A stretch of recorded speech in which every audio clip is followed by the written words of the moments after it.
जय जोहर का नारा है। जय बिरसा, जय मालिक टंट्या भील।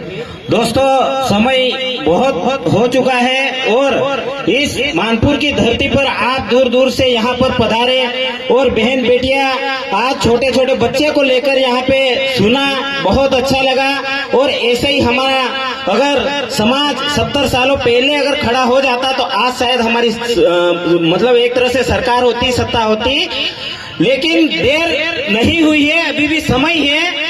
आज तक आपने गैर पार्टियों के झंडे डंडे उठाए, आपने गैर संगठनों के झंडे डंडे उठाए, लेकिन आपको केवल और केवल वर्तमान में जिस प्रकार से जो पार्टी की बीजेपी की अगर सरकार है और आज जो कांग्रेस धरना प्रदर्शन रैली और भाषणें कर रही है, उससे सिर्फ और सिर्फ सत्ता परिवर्तन होता है।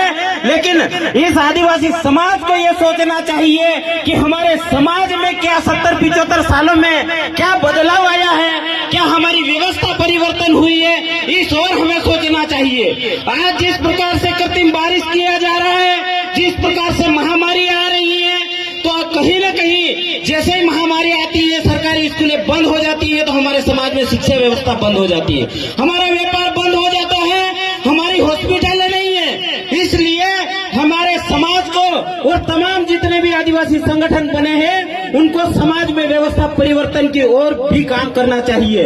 हमारे पुरखों का संघर्ष क्या था, उस संघर्ष को याद करना चाहिए। मालिक टंट्या भील ने 65,000 ग्राम सभाओं का निर्माण करके 1,27,000 हेक्टेयर जमीन साहूकारों से आजाद करवाई थी और उन्हीं के रास्तों पर चलकर मालिक बिरसा मुंडा ने 12,000 ग्राम सभाओं का निर्माण करके मुंडाओं की जमीन को आजाद करवाया था। ठीक उसी प्रकार से हमें हमारे पुरखाओं के रास्तों पर चलकर हमें व्यवस्था परिवर्तन की ओर काम करना चाहिए, तभी हमारी आने वाली पीढ़ी जिंदा रहेगी। पीरकाम दादा ने बोला था, अभी बीज यानी कि बीज भी देसी जो बीज था वो भी नहीं बचने वाला और आने वाली पीढ़ी भी नहीं बचने वाली। इसलिए हमें हमारी खुद की स्वयं की व्यवस्था होना चाहिए। आप देखिए, गैर आदिवासी के पास आज खुद की स्कूल है, खुद की कोचिंग क्लासें है, खुद की हॉस्पिटल है, खुद का व्यापार है। क्या आदिवासी के पास इन तीनों चीजों में से कोई है क्या? कुछ भी है क्या आदिवासी के पास? क्यों नहीं है? इस ओर हमें सोचना चाहिए। संगठनवाद, पार्टीवाद, धर्मवाद और जातिवादों से ऊपर उठकर हमें समाज को कैसे आगे बचाया जा सकता है।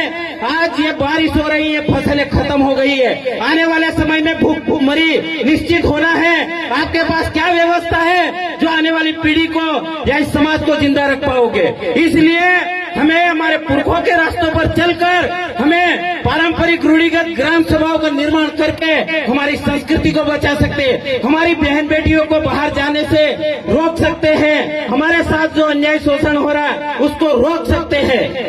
तो आपको और हमको मिलकर व्यवस्था परिवर्तन की ओर चलना चाहिए और एक ये वैसी व्यवस्था हम खड़ी कर सकते हैं मात्र 100 रुपए में। आज अगर किसी पंचायत में 2000 जनसंख्या है और अगर वो उसमें से 50% लोग अगर दारू का सेवन करते हैं, तो एक दिन का अगर एक व्यक्ति 100 रुपए का दारू पीता है तो 1 लाख रुपए का दारू पी के डेली पेशाब करता है।